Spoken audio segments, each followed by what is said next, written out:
okay? Yeah, she fell back asleep. Cool. All right. So let's do this. Let me truck along. So, Kids on Brooms, the intention is to allow you to create a wizarding school a la Hogwarts and allow you and your players to be students, or I guess professors at the school, and to get into hijinks and adventures and stuff there. Comes with the basic Kids on Bikes dice mechanics, and rules with some stuff on top of it for things like your grades, like going to school, working through your classes. That is an actual dice roll that you do periodically to see like how well are you doing in school, how well you're doing in class.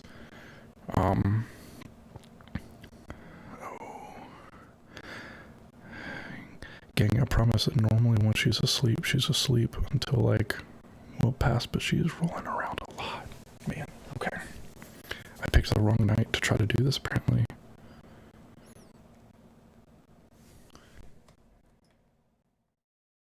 Alright, I'll keep trucking along until I feel like I have to step away, but anyway, so like I said, Hogwarts Light.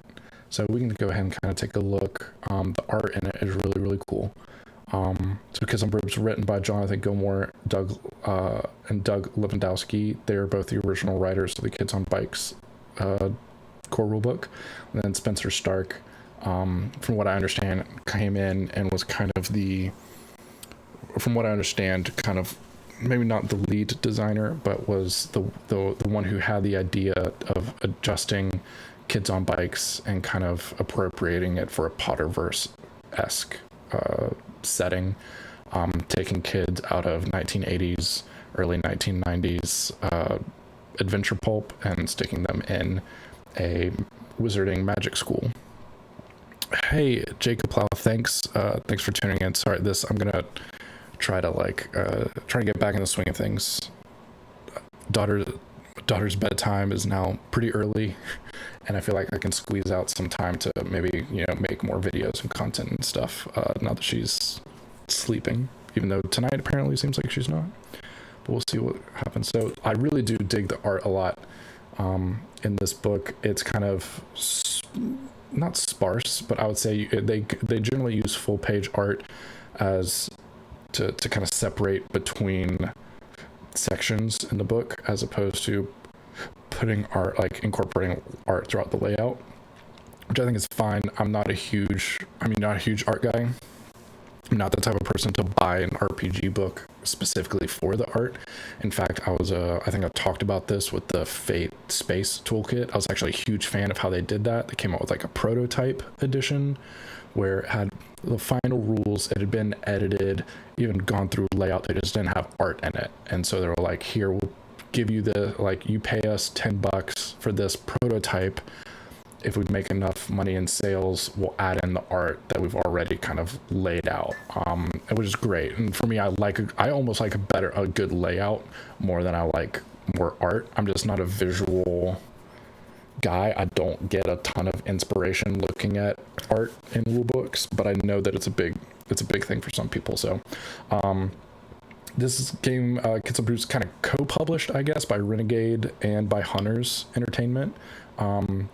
Both of these publishers have Kids on Bikes on their sites, and I'm not sure where the split is as far as like who owns what, but Kids on Brooms both Renegade and Hunters.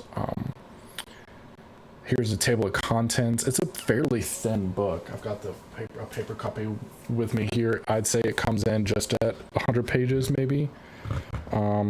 Just under 100 pages. I think this is like your 6.5 by 9 layout. Nice softback. But yeah, so I mean, it's on the thin side, but I think that's okay for a narrative style, like narrative focused game. Like the mechanics, you basically, I think the intention behind a narrative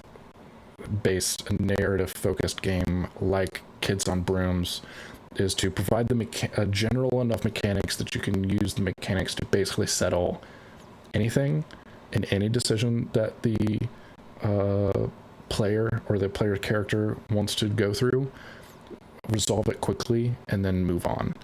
And I think the best narrative style games do that in a non-binary way, where it isn't a simple question of success or failure, like in D&D 5th edition, where it's a binary state of, did you meet or surpass the DC, then you succeeded.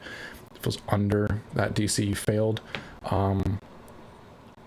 I think it works for 5th edition, though it does become frustrating for people like me that do enjoy telling stories around the table.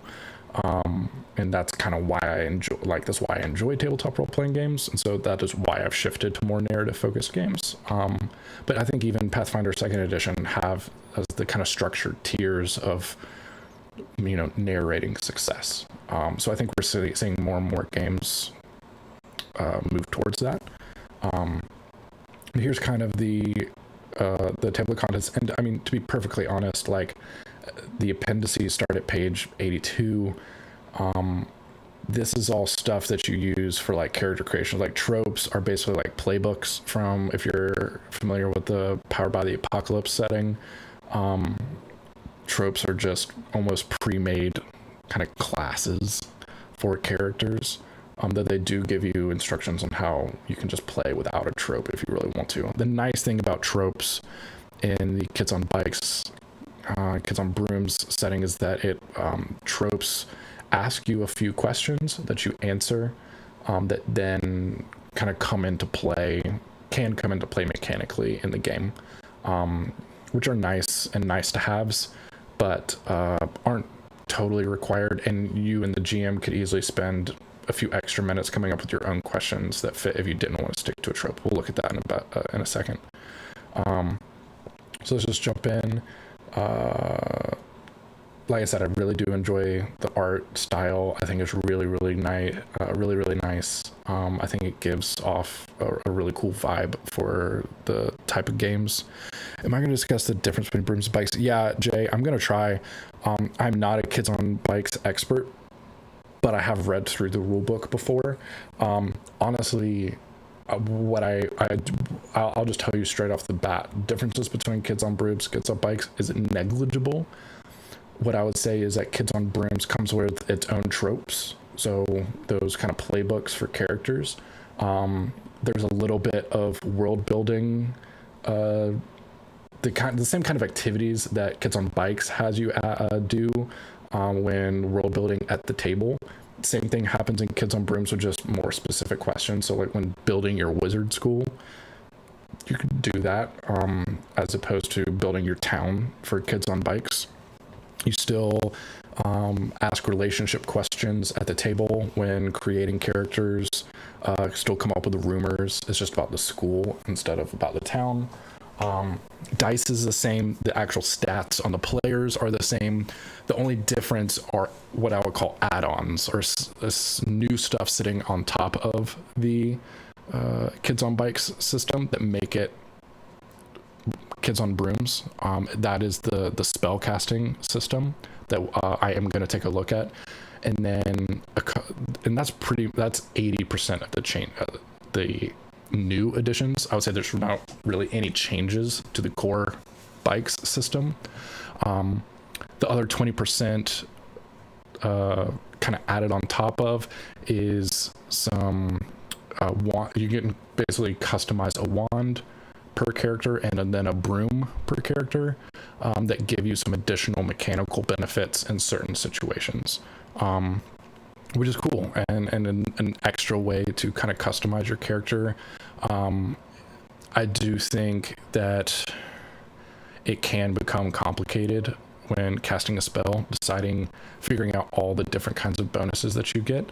But I mean, really, like, when I say complicated, it's complicated for a narrative style for a Kids on Bikes game, I think.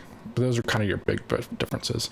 What is interesting is the game starts out with focusing a lot, I would say a decent chunk of the whole rulebook is dedicated towards describing and talking about player safety at the table. Spend a lot of time talking about boundaries. They utilize the script change kind of safety tool as being able to use pause, reverse, fast forward, frame by frame if you want to, if you're approaching a topic or a scene that maybe someone at the table is uncomfortable with. All stuff that's great. Like, I think it's super important to talk about, and stuff that is what I use at my personal tables. But it's not specific to Kids on Brooms. And I honestly don't remember if Kids on Bikes has the exact same information, but I think it does. So you have talking about setting boundaries, really cool art. This is Hogwarts. This is Harry Potter. Very Hogwarts-esque. So here's some of the world building. Should probably be set in a magical world with shadowy secrets in its past, dangerous people in its midst, or a future put in jeopardy by a powerful magical force. So kind of maybe some ideas for maybe some long-running campaigns if you wanted to run in Kids on Brooms. Preferably this plays with all three. Should probably be hidden away from non-magical folk, whether in a remote location or sitting right beneath their noses, or close to places where strange creatures can be lurking. So basically, the idea here is just make sure that there's actual stuff going on. Like, don't just make it a boring school. You could, but I think, these narrative style games do a lot better when characters can be proactive in most situations. And unless you're playing with player characters that are just big troublemakers or can easily take a scene and turn it into something, you need something going on in the foreground besides just attending the school. But for a one shot, maybe you don't. Like, maybe just attending the school and intrapersonal relationships are enough to drive a 2.5 to 3 hour long one shot. But for big campaigns, you're gonna want some kind of, maybe not a big bad evil guy. Like, do you need a Voldemort? Maybe, but I think you and the table kind of have to come up with what's going on what's going on in the world that makes it a story for your players. So we have collaborative creation, very similar to what that we do in Kids on Bikes, answering questions to create the school. And then the players get to share a piece of the school's history, either known to be true or a famous rumor. Same thing as when you build a town or a city in Kids on Bikes. I do really like I would say in the rulebook they do a good job of providing examples, and they use the same gaming, like the same basic, like the same game, the same table as their example. So you do kind of get to kind of see it all progress as it's put together. I will just say I'm not a huge fan. Once we get into like the actual text, I'm just generally not a fan of the design. I don't know. One of the problems I run into is I don't think the headers do a good enough job of separating out the content. And then I don't like the scroll design to kind of create the examples. And I think in like this instance particularly, like this is a 2-page example that they then had to kind of extend this design out. And I'm not a huge fan of the way that it looks. And if you notice, world building is a 3-page section and half of it is taken up with the example. Maybe that's good. Like maybe you just need to be able to see the example to be able to do what you need to do. But I think layout wise, I think we could do a little bit more here to make this a little bit more interesting to read and a little bit more clear. Or see, like we didn't actually move on to like, just because of the layout, we have this empty white space here. I assumed we were moving to another section, but we aren't. We've got another section here. systems of power, whether you want. So this is talking about what kind of real world systems do you want to bring over into your game, which I think is a good question that folks need to be able to have at the table before a game starts, you know. And it's going to be different for everybody. I think both ways are valid, but I think on one hand you have folks that want to be able to craft a story and something like or close to our real world when it comes to things like systems of oppression and systems of power over people. I think there are people that love telling stories that can use that as a narrative device. But there are also, on the other hand, people that want to be able to come into their game and not have to worry about things like racism or classism or capitalism, things like that. And I think both are perfectly valid, and it's just up to the persons at the table. So it's just up to you to decide. The game does kind of spell out kind of your options and what kind of stuff you want to do. Gives you a couple of ideas, like some questions to ask, which I find really interesting. They do kind of handhold you through some of this player safety stuff. Maybe it's because they're assuming, because of its kind of connection to like a Potterverse type game, that they might be capturing some brand new role players, some brand new gamers, and the audience could tend really young towards this. So maybe I think it's great. You have to remember, I have to always remember that when I'm reading a role play, a RPG rulebook, that the author doesn't know that I've read 20 other RPG rulebooks. Like, they don't know that my bookshelf here is chopped full of different games that I've read but will probably never run, but I've read them. And so you have to assume, or you have to write the rulebook from the perspective that this is someone's first role-playing game, and you have to explain everything as if it was their first time, which is why I think they do a lot of hand-holding when it comes to player safety stuff, which is great. I think it's a good thing.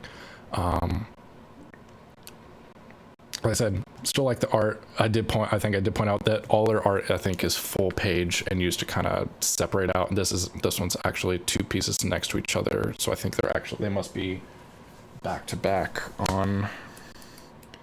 in the book. No, they're on two different like pages. Oh, so they're used as like, this first one is used to end one chapter, and the next one's used to start the next chapter.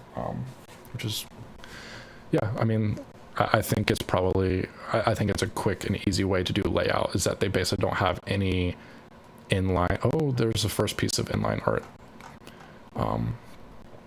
So character creation, if I understand, is a setting like bikes and that it is retro 80s?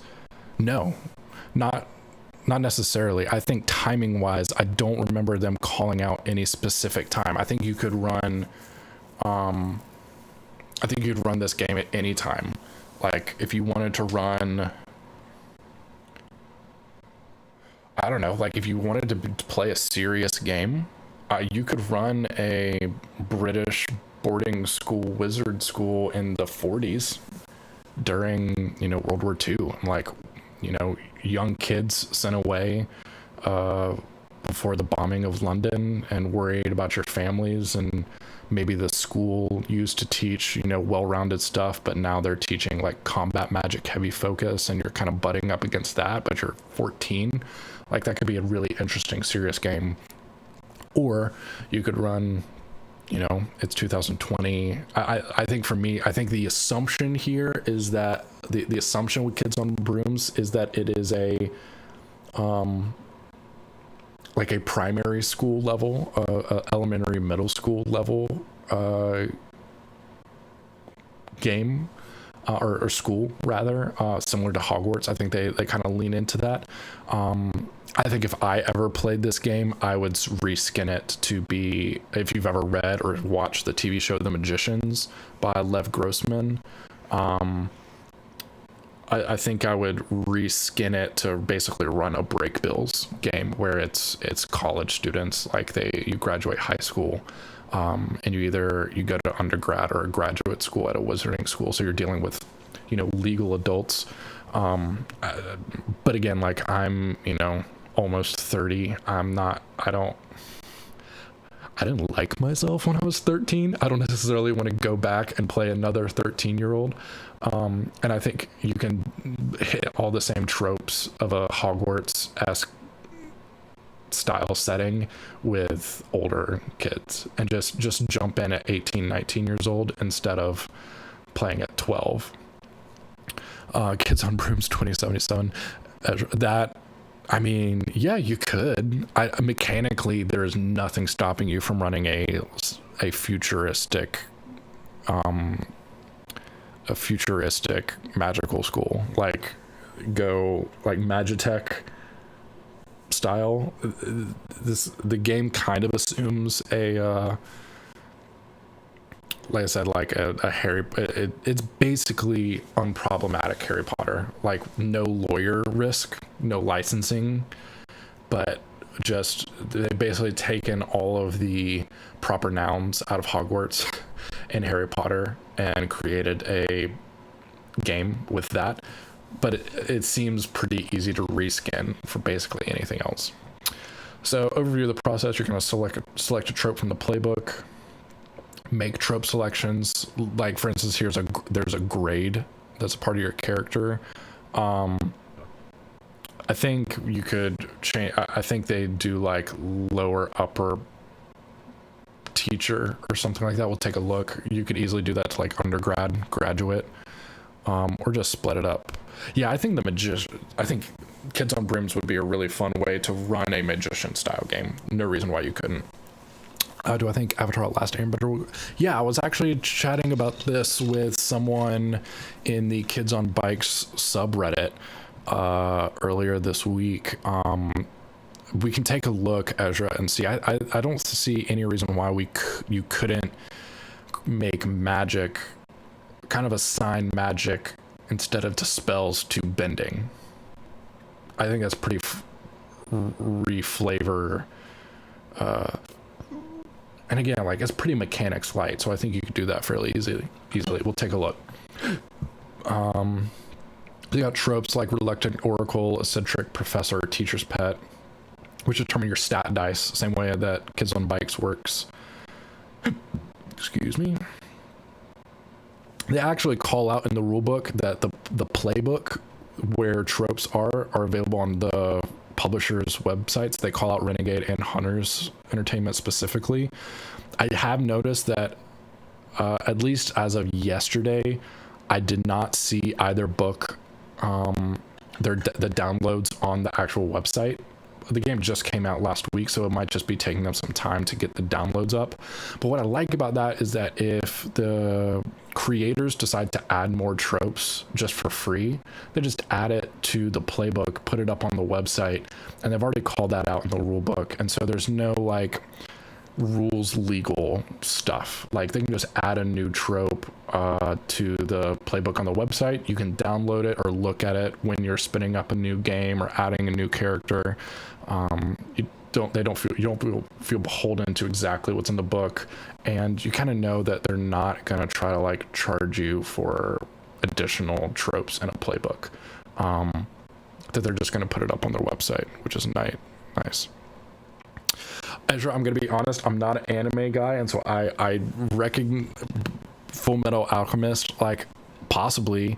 I think it would be, I think flavor wise you might have to, I think with something like Full Metal Alchemist, you would be doing a little bit more work creating your setting, and it would probably fall in between Kids on Brooms and Kids on Bikes somewhere, where like, but I don't know anything about the original manga or the show, so I don't know if there's an actual, like, if there's a school in the universe.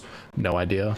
But like the magic system in Kids on Brooms is basically undefined, so whatever style of magic system you're interested in, I think you could easily make work. Like I'm way more interested in magic systems that are way more personal and specialized to the individual than something like Harry Potter, where everybody learns the exact same spells or I guess it's the same for the magicians, where there's like a very rigorous set system of magic that if you just replicate the right words, the right wand waving, the right hand movements, that everybody can achieve the same result. That isn't as interesting to me as something that's a little bit more personal and influenced by a person's like emotional state and that kind of stuff. All of it works with the mechanics here in Kids on Brooms. I think it's fairly easy to reflavor.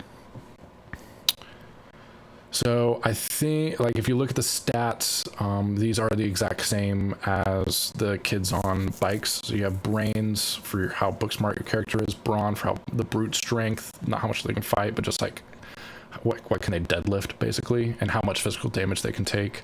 Also how physically intimidating a character is. Fight, how good of a combatant are they. Flight, how fast are they.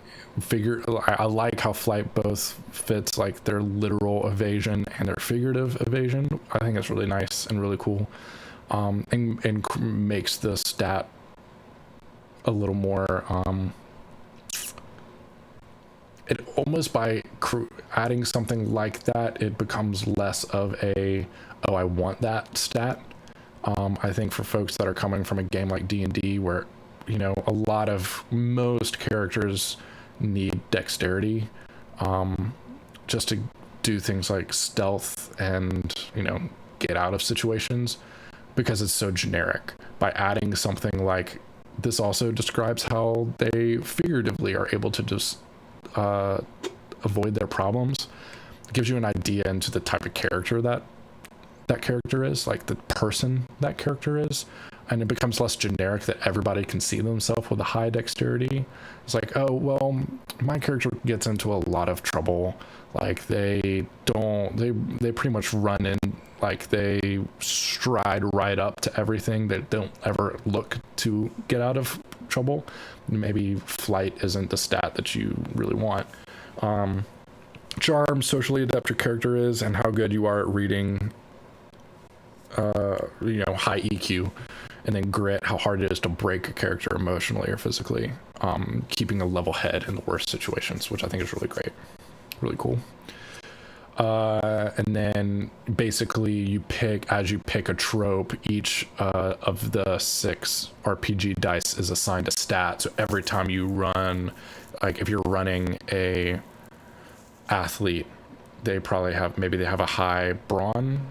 Like if you're like playing like a deadlifter, or like if you're a Potter head like me, like I would say like a beater on the Quidditch team. Like, and if that's really like something that stands out about them as a character, they would be like a high brawn, so their brawn would be the D20. So you have a higher chance of meeting the challenge rating for the whatever activity that you're trying to do. It doesn't mean that if like the challenge is a 10, that your lower 3 stats can't get to them, because you still have some bonuses. But also in the Kids on Bike systems, when you roll the highest number on the dice, for instance, if you roll a 8 on a D8, the dice explodes and you roll it again and add what you rolled to the first time. And you can actually do that as many times. Like if you keep exploding your dice, you can do that as many times as you need to meet the number that you need, which is pretty cool.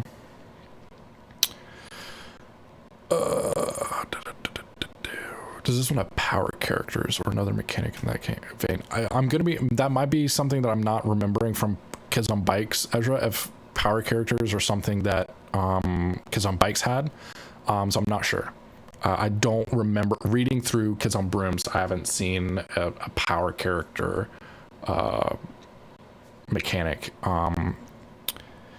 Is every character able to do magic? Yes. The assumption in Kids on Brooms is that all player characters are able to do magic.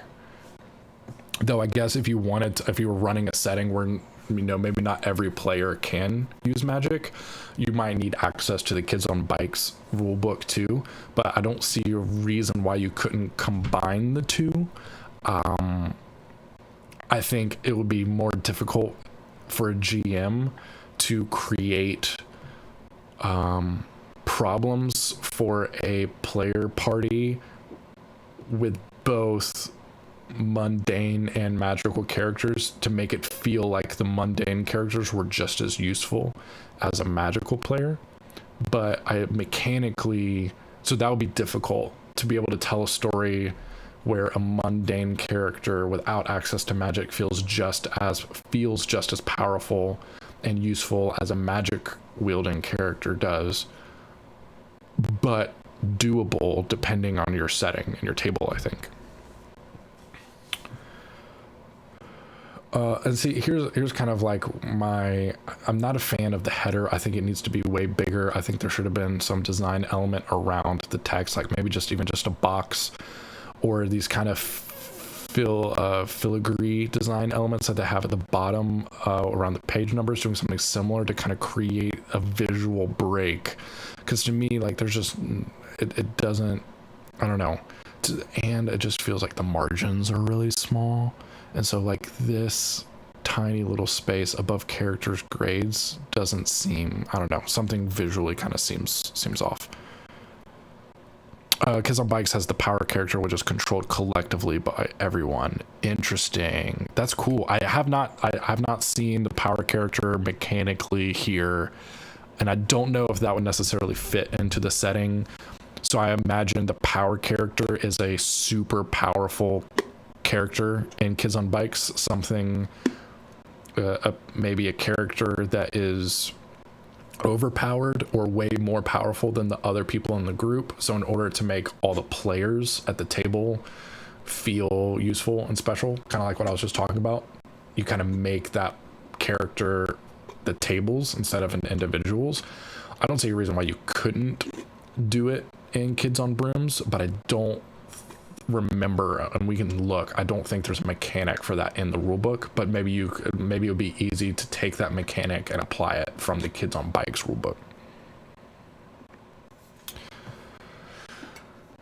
So it almost sounds like everyone has power. Yeah, I would say that I think Jay, I think Kids on Brooms operates in the kind of world that when everyone's special, no one is. Like, everyone has magic, so it's not really that magical. Like, it's not special because everybody has access to it. In the same way that in Kids on Bikes, you know, everybody is mundane. You know, maybe you have access to a bat or a walkie-talkie, and then I feel like every Kids on Bikes game that I've kind of run across, there always is like a cop or a federal agent character, and like they're the one person with a gun, and like narratively there has to be a lot of consequences for firing a gun, but at the same time it's like, well, using a gun would be uber powerful compared to how everything else is. I haven't really seen that kind of like power disparity in Kids on Bike or Kids on Brooms so much anyway. So we have character grades. I think this is actually a really interesting mechanic. I feel like it's actually pretty optional if you just wanted to kind of ignore the school aspect of it and just basically used it as an excuse for all your characters to be in the same place. There's no reason why you would have to run it. But so for some of the tropes, you need to pick your character's grade under. So you got an underclass student, which is 14 and younger, upper class, which is 15 to 20, then faculty, which is 21 and older. Groups of player characters can certainly be a mixture of all three grades. I struggle to come up with a long campaign of multiple sessions where you would have a 12-year-old, a 17-year-old, and a 30-year-old all in the same player party at a school. But I think I would just have to think about it a lot more. I'm sure there are stories out there that you could tell like that, but if you wanted to run a game at the school, it would seem pretty difficult. I feel like it would just be so much easier just for everybody to be students and in the same grade or similar grade. Unless you were doing like a summer camp type thing. I think that might be the easiest way to like get them kind of outside the walls, but have a faculty member. Yeah, you like go off campus, like something away for the weekend, maybe.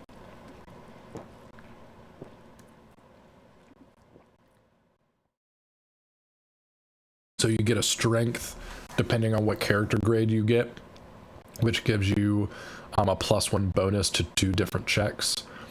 So underclass students get an innocent strength, which means that they get a +1 to flight and charm. Upperclass students automatically receive the trained in strength for casting magic using a trait, so they get to choose. They also get to add a +1 to fight and brawn, and then faculty get a +1 to brains and grit, and they also, I think they also get like an additional bonus to casting magic, which is kind of what I was mentioning earlier, that figuring out what bonuses that to add does seem a little complicated just reading the book, but I think once it's all on a character sheet, I think it becomes a little bit easier. I don't want to like read the rulebook out loud because I want you to get the PDF. So I think it's cool that they call out an option to play a different species, basically that there are no mechanical changes between different species if your setting allows. And they do call out that very often in the, you know, historically authors have used fantasy type races to create kind of analogies to real world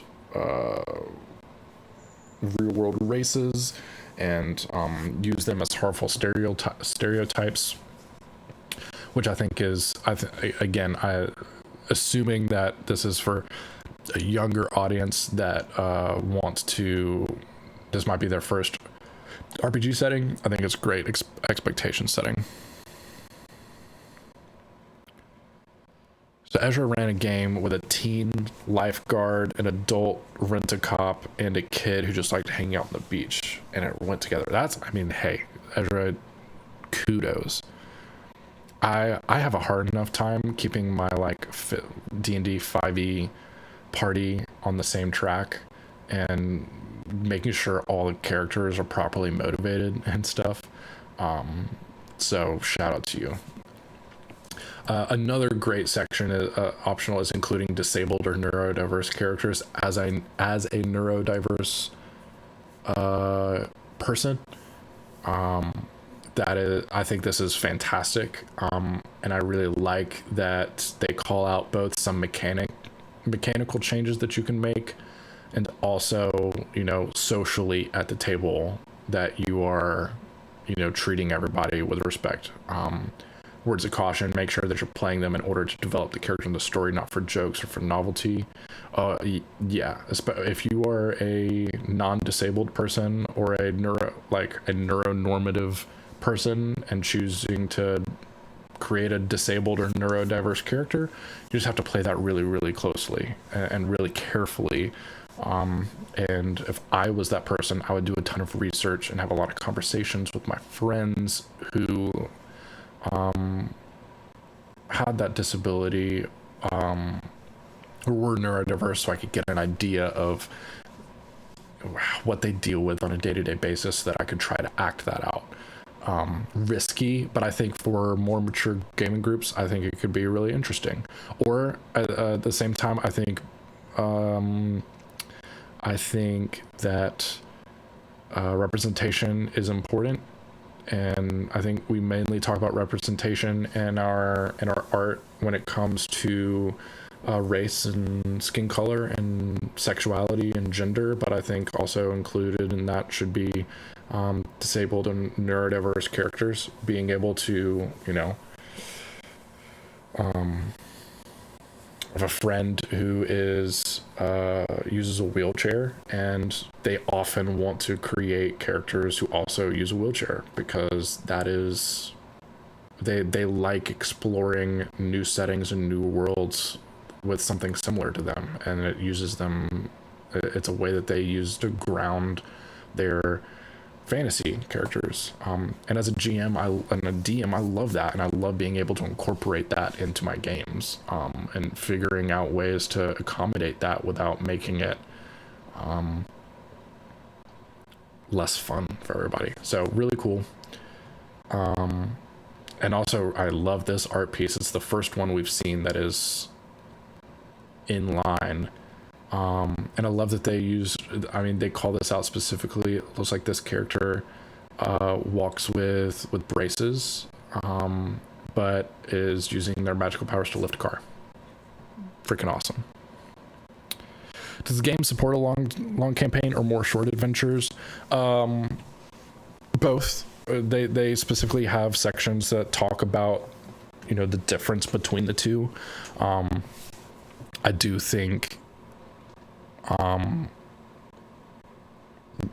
think you can totally run long campaigns on this. If you look at, I think I mentioned it before, Kolok is a RPG streaming game, like an actual play on Hyper RPG's YouTube and Twitch channel. They use kids on bikes. They've been running for probably couple years now, every week or so, telling a long game. I think it's totally doable. I mean, the hard part with games like this, smaller indie games like this versus something like Pathfinder or Dungeons and Dragons, is that those games have just a ton of adventures from both the game company itself, and the community around it. So if you think about Adventures League or Pathfinder Society, and then you look at Drive Through RPG or DM's Guild, all the adventures that people write that they're able to sell or offer free, and I think it's because mechanically there's a lot more that those folks can do. I haven't seen a ton of that for smaller narrative games like Kids on Bikes or Tales from the Loop or Fate. I don't really see a lot of adventure writing, but I think it's because the narrative left up to the entire table and to the players, it's so hard. I think it would be so hard to pre-write an adventure where it becomes something that you could create content for and sell. But I think if you and your playing table came up with a great story that it's going to take multiple sessions, and you can kind of think out what you think as the GM, what the first beat will look like, the first couple beats maybe, then there's no reason why you can't run a game like this. I will say, I think you have to figure out, and you have to create expectations with your players that there is the games like Kids on Bikes and Kids on Brooms is not necessarily going to be is not going to really reward you with character development on your character sheet. It's going to reward you with character development that's brought out in the narrative. So you're not going to there isn't a built-in raw rules as written mechanic for growing a stat dice, or even swapping a stat dice. Though I think you could do that if it made sense at the table. I wouldn't do it lightly, but totally doable. I wouldn't add a ton more bonuses beyond what's rules as written, because I think you start getting into adding way too much that would make it fairly difficult. But I think you just have to create the right expectations with your players of we're going to tell a really satisfying story, and in the story I'm going to provide you with a lot of stuff, give you access to new areas, give you more, I'm going to take this away from you and give you this, that kind of thing, which we can talk about. Maybe I'll make another video about just my thoughts on character development in narrative focused games, because I don't want to take too much time here talking about that. Another section: race, ethnicity, gender, and sexuality. TLDR. No mechanical differences. Let people be who they want to be and treat everybody with respect. All right, so here's our overview of magic, and here's probably where I'm going to spend the rest of my time on this video, and then we'll kind of end it here. Magic is not surprising, big part of Kids on Brooms. There is a mechanical section here later about like mechanically how do you do a spell check, which is fairly simple, like and kind of makes sense. 2 rules of magic in Kids on Brooms: it reflects your personality and intent, so that when you cast spells, you're drawing on the essence of what makes you who you are, aka your stats. Second, if you practice magic recklessly or maliciously, it can have dangerous consequences. Which I think that comes more narratively than mechanically. Failure has consequences just like any other stat check, which is good. If you're doing something evil with a spell, consequences of success might be far, far worse, for sure. When using magic, the GM will choose the stat that best relates to the action that you're attempting using the guide below. So let's talk about that. So each stat corresponds to a type of magic. And then those types are ways that players will use the essence of who they are to magically impact the world around them. So a tough, strong player may be more likely to use fight or grit to cast spells, while a smart, suave player might focus on spells that use charm and brains. Each time you cast a spell, GM will tell you what stats die you'll need to roll. Or you can definitely try to explain how you're using a particular stat to cast a particular spell. Ultimately, it's up to the GM. So your fight stat is generally used to cast magic when you want to attack enemies, break curses, or blast through obstacles. Common spells include things like disarming an opponent, causing a target harm, or making something explode. As a reminder, like they're not gonna, like mechanically, they're not gonna give you individual spells. They're just basically gonna be like, here's a general category or school or end result that you might be looking for, and you're gonna roll this. And then it's kind of up to the players to decide what they actually want the spell to do. So they really have unlimited options.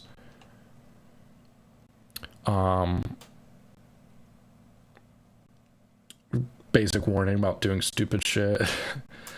Classes that teach this include defense against malicious magic, defense against the dark arts, history of magic, potions. Flight is used to cast magic when you want to hide yourself, avoid being hurt, or use your broom to navigate. Brooms, like I think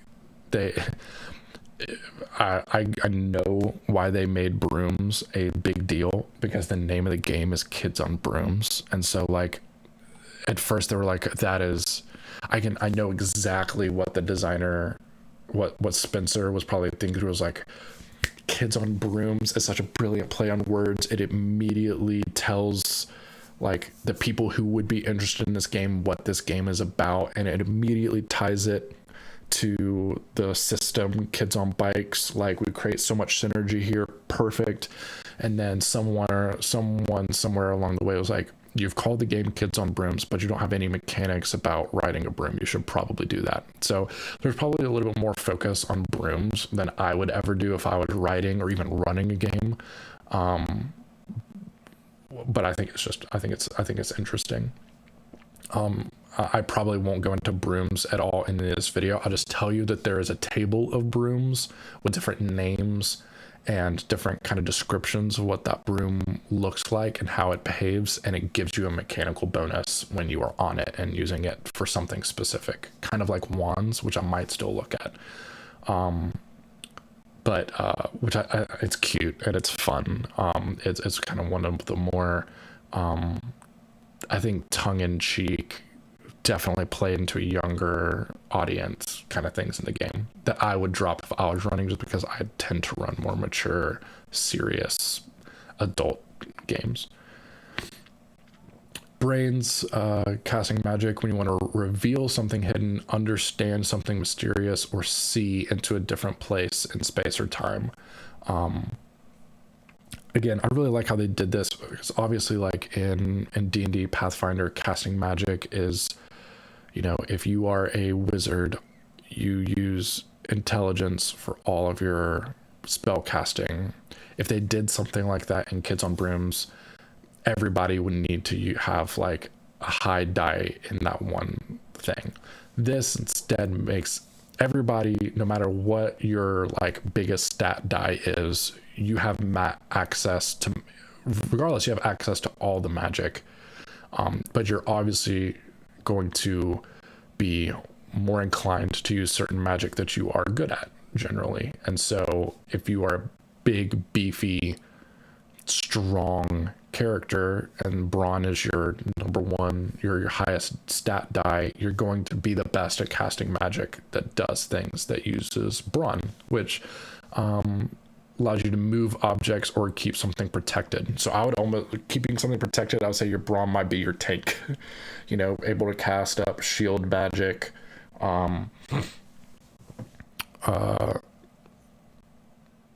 moving objects, you know, huge things that no human using their muscles to be able to do. Like, I think that's still really cool.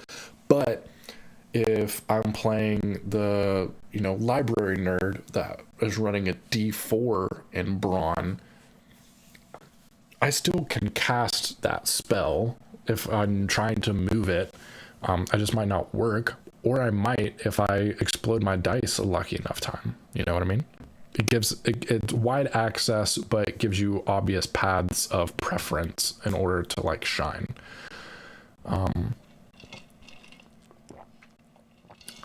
Use charm to cast magic when you want to influence someone, create an illusion, or modify your appearance.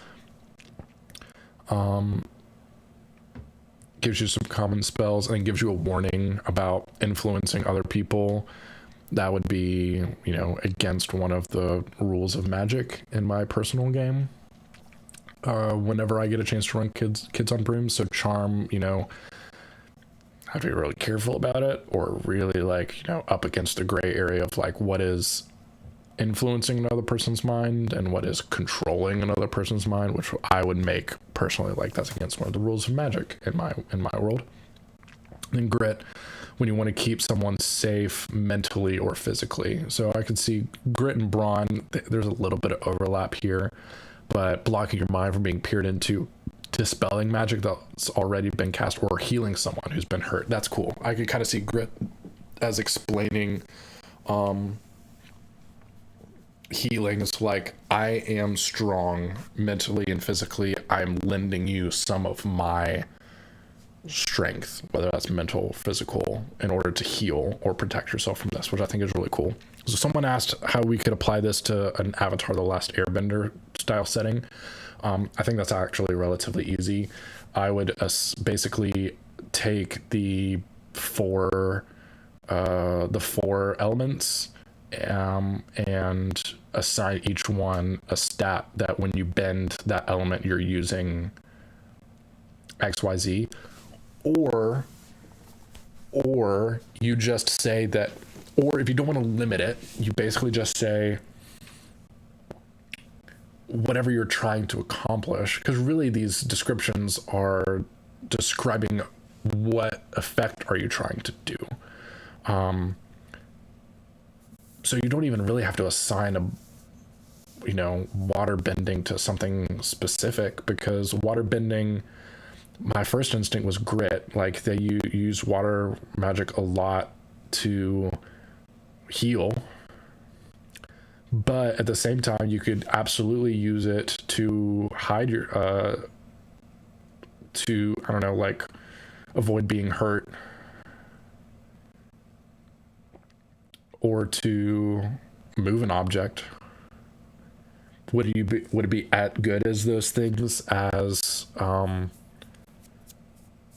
maybe a earthbender? No. So what I would actually do is I would make tropes in my playbook with a set stat dice for maybe 2 different tropes per bender, that you kind of say, okay, a earthbender needs brawn and grit.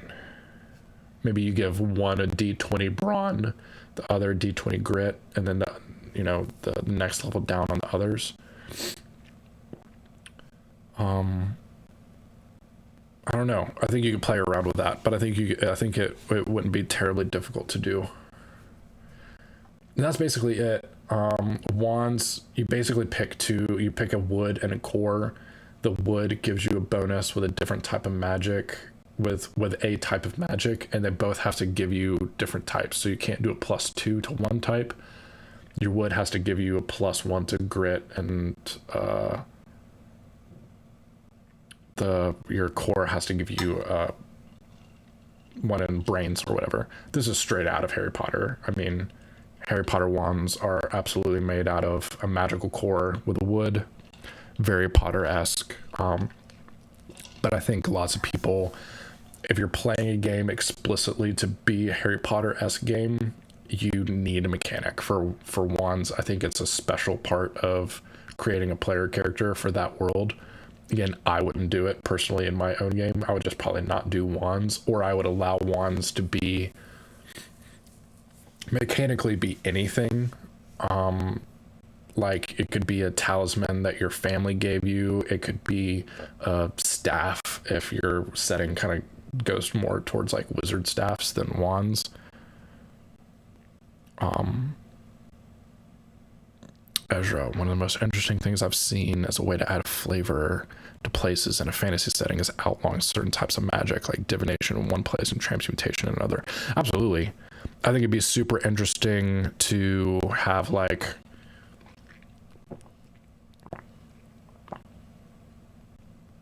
I think it'd be interesting to play a game where I don't know, maybe botany wasn't taught because the school's in the tundra and they don't bother with any greenhouses, so they just don't do it.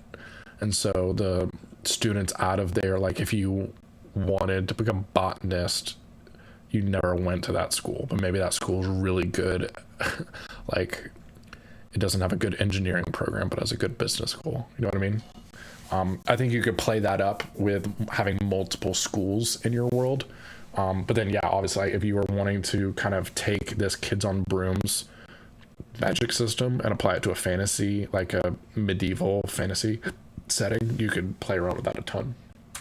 And it does give you some options for non-ones, which I like. Some more art here, which I really, really like. Then Brooms, I kind of talked about it. Just I'll tell you that, you know, you've got a brand name, a short description, and then the mechanical benefit when you are riding the broom. Again, I think it's kind of silly. They give you an option for a familiar, no mechanical benefits, just something fun to add to your character. Then they go through the introductions and questions, same kind of thing that they do in Kids on Bikes. I'll just say it's a great way to create relationships in session 0 or session 1. Instead of kind of forcing your hand to kind of have like a sorting hat type ceremony where you have to be freshmen or first years all walking in not knowing anything, you can just go ahead and pre-establish some relationships, what I think is cool. Love this art. I love the idea of Sitar wearing just like a standard teacher fare up top and like a modern day student here. You know, you've got a clock on the wall, you've got chalkboard and a whiteboard. But then you've got a very like old school, almost like a potion pot that you would see in like classic like Disney witch cartoons with like a modern day Bunsen burner underneath it. I think that's so cool.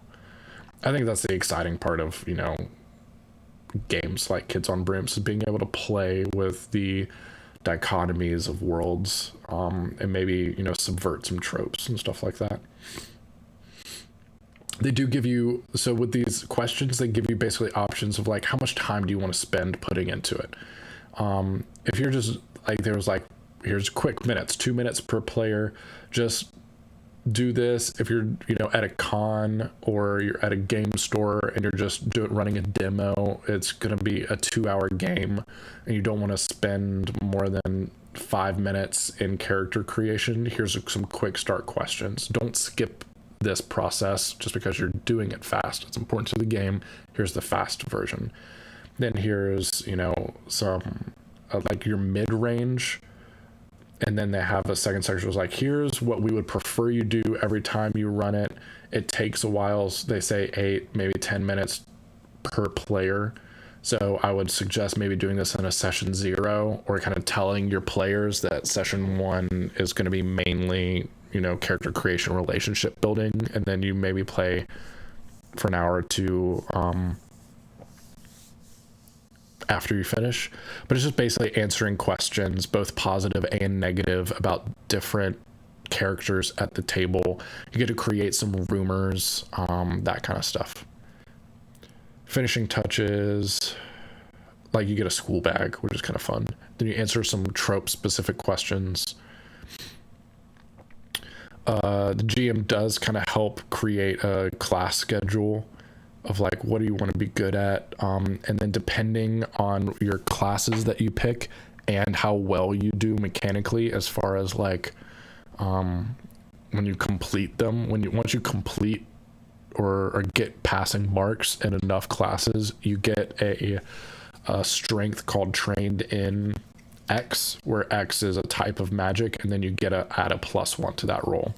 So I kind of lied when I said earlier that there isn't really a mechanical way of adding additional bonuses. Like, you could run a whole 4-year undergrad program where you just get to keep adding bonuses on bonuses, like keep adding more bonuses to represent like that education that you're going through, which I think is cool. It does say that there's a template for a class schedule on the Renegade and Hunters website. Again, last time I checked, I didn't see it, but I'm checking right now on my other monitor to see if they've added it since the last time I was here. I don't see it on the Kids on Brooms product page. So let's go to the downloads page. I'm looking on the Renegade Game Studios website. Kids on Bikes, Teens in Space. No, I don't see Kids on Brooms on there. So I tweeted at them last week. I'll tweet at them again to see like when they're planning on adding these downloads to the website.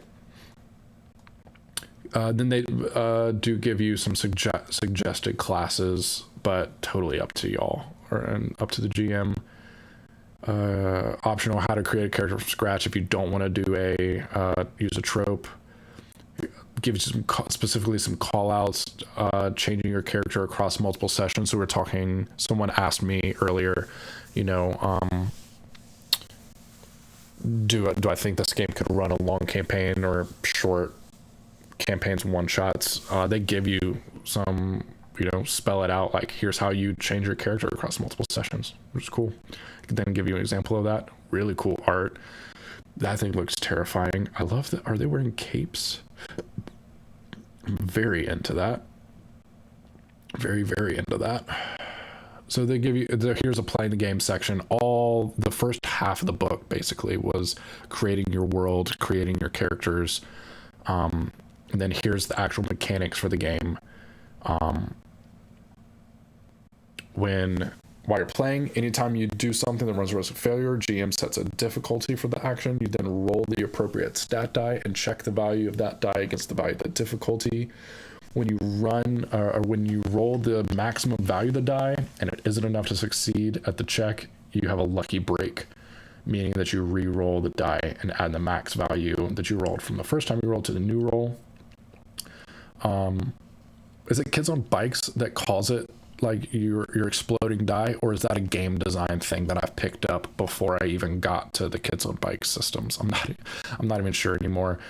I thought the process of like when you roll the max amount on the die and you re-roll, add the values together, I know that's called exploding dice, but that might be a term from the game, like the design world, used in like virtual tabletops, which I spend too much of my time playing around with.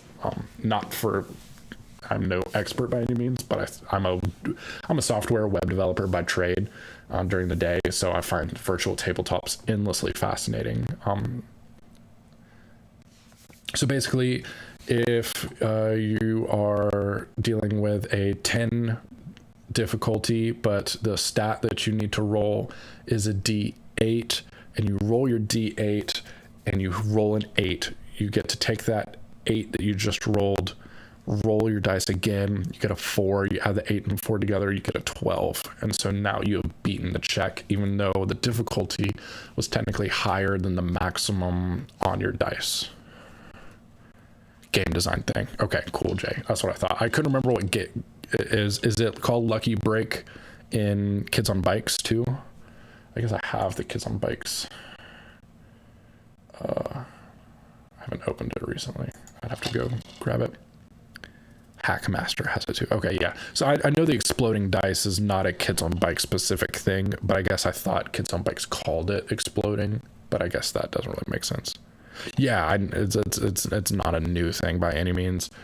I guess for some reason, I guess I know it by the game design term exploding dice. Kids on Brooms calls it a lucky break. Keep in mind the most you can roll without bonuses or a lucky break is 20. Choosing a stat for the check. Basically, it comes to the GM. I'm not really going to go into that terribly much. Here's kind of a table. They do provide you a table of like examples of what the difficulty is. So for instance, the 10 I was looking at, task where success is impressive but expected for those skilled at it. So that's actually described. This is basically kind of, I don't know. We see this in almost every role-playing game with a difficulty that you're trying to match or exceed mechanic. I'm not going to spend too much time here, but that table is provided, which is nice. I love this. The planned action snap decision is the exact same as it is on Kids on Bikes. Basically, with a planned action, you are taking your time. You're in you're in a great situation that allows you to kind of breathe, and you're not rushed.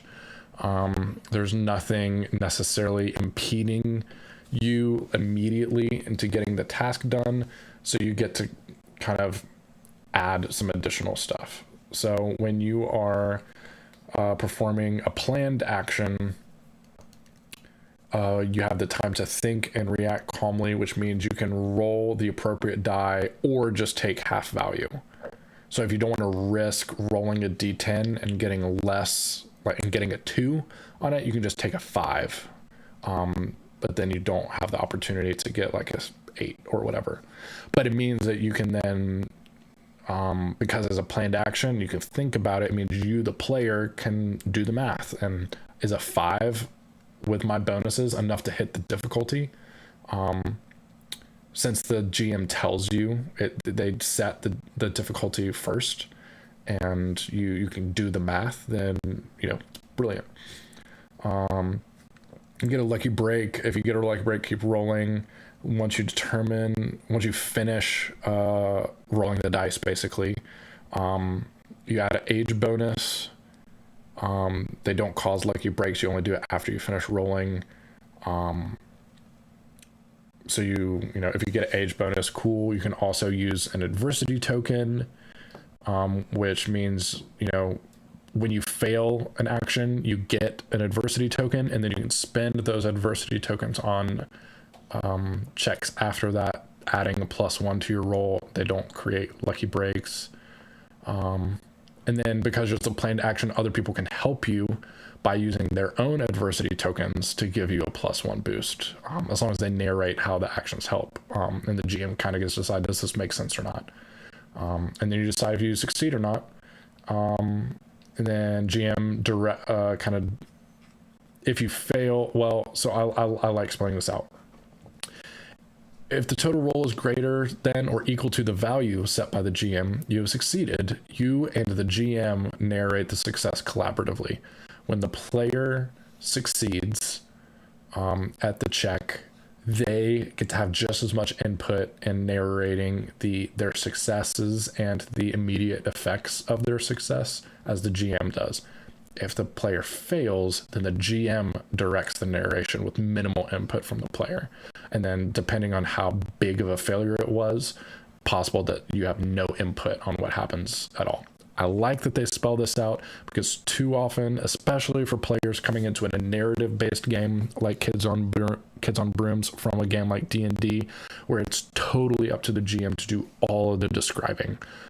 You know, the player just does the math. They say, I rolled a 21, and then the DM says, well, that beat the DC, and here's what happened.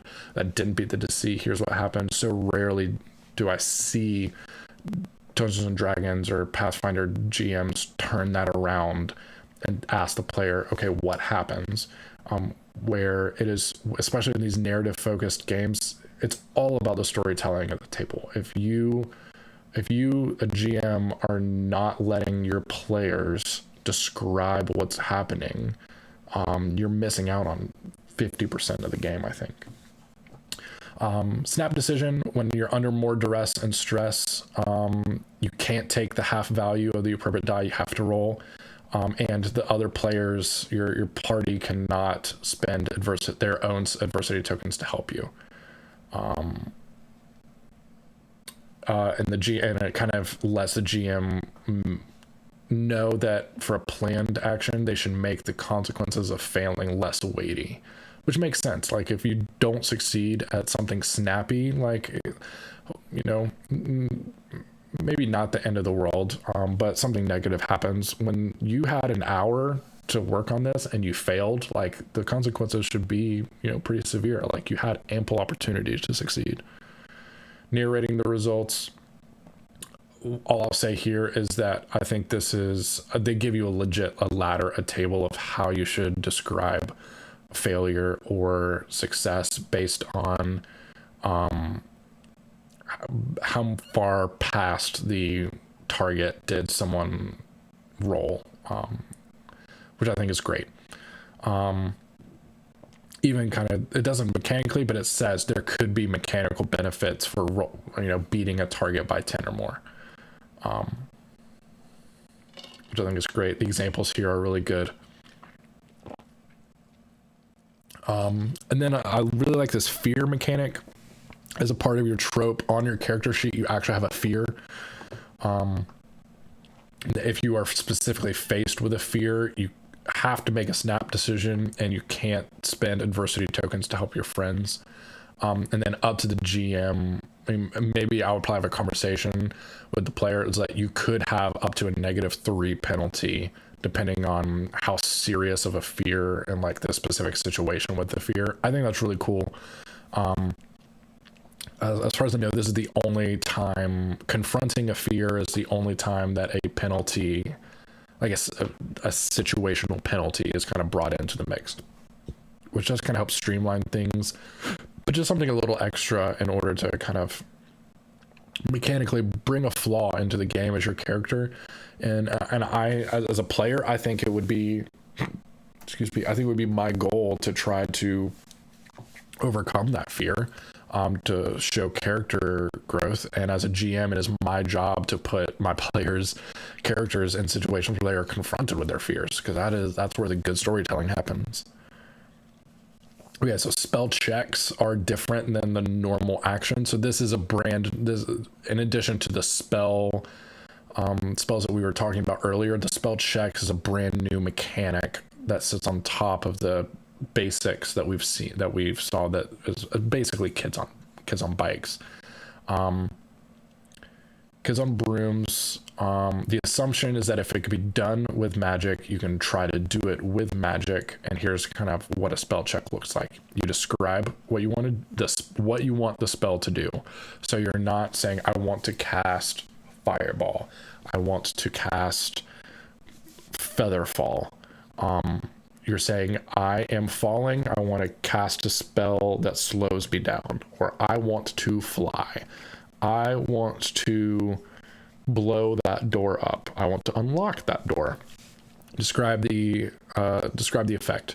GM determines the type of magic and calculates the difficulty. There's tables that we're about to see that kind of help the GM determine the difficulty. You roll the stat die for that type of magic, and an additional D4 for the magic die. You add those together and any other bonuses that you get from like maybe your wand or any training that you've gotten through your schooling. and then you narrate the success, or the GM narrates the failure. There's no planned action or snap decision with spell checks, and you cannot use your adversity tokens, I do not believe. Oh, you can. Yep, just JK. Finally, this was a magic die, an additional D4 die that is rolled anytime you are using magic, and compare the sum of your roll, including any stat or magic bonuses. And you can spend adversity tokens just as normal. I'm not sure if it looks like you could I don't think they spell it out. I don't see it, but it sounds like you could cast the spell that you cast could be a planned action or a snap decision just as well as a normal thing could be. So here's the tables. I had this conversation with someone in the Kids on Bikes subreddit. This is probably the area where I think a little more work could have been done here. If I'm being perfectly honest, I think the magnitude of effect table right here is incredibly important when deciding how difficult should casting that spell successfully be. However, I think their descriptions are really vague. And I think I know why Spencer and the rest of the design team did it this way. It's because what's natural, unnatural reality bending or reality breaking is going to be really different depending on the table. But I think unless they were specifically shooting for a book under 100 pages, I think they could have taken 4 pages, created maybe some examples of levels of magic or different kinds of magic systems that you could use as examples at your table, and then described how these magnitude of effects, how they are different for each of those magic systems. The question I saw on the subreddit was, say a player character is confronted with snakes and they want to freeze the snake, like that, and their brain out there was like, that seems reality bending or reality breaking to me. Like, this snake all of a sudden freezing in the middle of the day or whatever is not how reality works. And my comeback was, well, okay, if you're measuring everything like that, then all of the magic cast is going to be reality bending or breaking. You have to kind of adjust your expectations based on the fact that you are casting magic. So I was like, freezing a snake is a natural effect. Like, snakes freeze to death, maybe not often, but I'm assuming it happens in nature. If a sudden cold snap rolls through, or avalanche falls through, wasn't expecting it. Like, a snake could freeze to death. What a snake couldn't do is be like turned inside out or turned into a balloon snake. Like, that's reality bending, reality breaking stuff. But I think there just should have been more descriptors here, or more examples. Like, if they didn't want to prescribe these specifically, I think they should have provided a little bit more context for the GM for that. Area of effect is fine. Duration of effect is perfectly fine. Experience with the spell, I think it's great. And then here's how you describe the success or failures for spell checks, for different spell checks. The reason why there's a different table here is because there's an expectation that when you use magic, there's a higher chance when you fail, your failures are going to hit pretty hard. for example, like kind of our second degree of failure, it fails in benign burst of magic. I don't know why it says speed. Benign burst of magic. GM's discretion. There might be a minor, incredibly brief, unexpected effect. For example, the tea in the cup turns for a moment to water, and then the caster's hair stands on end. Versus 15 or lower, incredibly dangerous, fails in an incredibly dangerous way. There will certainly be bad effects as described above. Minor effects, it might work, but on the wrong target. A short impact to the direction of the game. For example, nothing happens to the tea in the cup, but the cup itself shatters, and the caster finds that they have first-degree burns where they were holding their wand. Now should need to get to the school's infirmary immediately to have their injury treated. Yeah. To the first-degree burns, maybe the second or third degree, because like the long-term effect might be even higher. I think that's great. I think even in a game with magic so accessible like Kids on Brooms, I think you have to create an expectation where you know, if you can attempt it without magic, you should, because the consequences of things going wrong with magic, the chances are decently high, and you know, if things go wrong, things go really wrong. I think it's great. There's some rules on casting magic on another living creature that I also think probably need a little bit more description.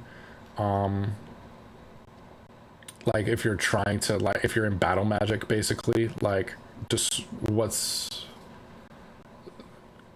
because it kind of describes, you know, how you, in one instance, the opposing NPC or the PC are having intra-party conflict. Like, one character doesn't necessarily roll as a defense, or when does a player, when it's they're defending, do they just have to roll the same stat but higher in order to like not come under effect of a spell? And then when can they choose, well, I want to dodge out of the way, I want to block with my own spell? I think it's left up to the table, and probably I think there it might have been a situation where maybe we could see some better examples or a little more description. Injuries and death, same old from mainly stuff. Here's a table of narrative control and effect for combat, which I think is great. We've got some mechanics for potion making, which is legit. Some spending money. Our centaur teacher is back. I like them. So, specifically some stuff on playing multiple sessions, and then some information on the DM. We immediately start with some player safety, where they specifically call out Bree Sheldon's script change tool and Ron Edwards' lines and veils. I personally use script change tool at all of my games. I think basically you assign a rating for your game, like a movie, PG-13, R, NC-17, PG, G, and you use that rating to kind of start a conversation of like, what are you, the players, comfortable with? What are you not comfortable with? And then as a GM, I always have my lines like, I do not permit any kind of sexual violence in my game, just bar none, just it doesn't happen. If you want that in your games, then maybe you should play with somebody else at a different table. And then the script change tool basically uses, movie watching or like media watching language, like rewind, pause, fast forward, to help you kind of create a conversation to get around or change things that need to be changed based on players' comfort levels with the topic, which I think are great. Gives you some kind of additional ideas for starting to create the story, how to take some notes while the players are creating the school and their creations, some additional stuff, and basically like these are the things that the players come up with at the table, but what does it mean to the GM? Kind of how do I tie this in? I think it's great info. Here's the example, and then level of threats. You've got some personal interpersonal conflicts, or whole school conflicts, or worldwide conflicts. We got the chosen one, which is basically, I mean, that is Harry Potter. You know, he was the chosen one. So if you wanted to incorporate that into your game, how should you do it? They specifically call out the problem with the chosen one narrative in a group storytelling game is that it kind of points the spotlight on one player for a long time and makes the other characters feel like side characters and not the main character, which is something you have to avoid when running a long campaign in a role-playing game, unless everybody's going in knowing we are playing this game because Jessica is a huge Harry Potter fan. We're going to play this game for about 6 months every other week, and we all know going into it that Jessica's character is going to be a chosen one, and we're okay with that. Like we love her, we love her character, and we're okay kind of creating that dynamic relationship in the game. You just have to have those conversations. Narrative control, which is important when you're basically a narrative focused game. Encouraging good behavior, which is always a good thing. Tone and pace. Changing the rules, creating new classes. Oh, like school classes. I was like, that is confusing. I was like, we don't have classes in this game. Taking marks between sessions, which I think is a good idea.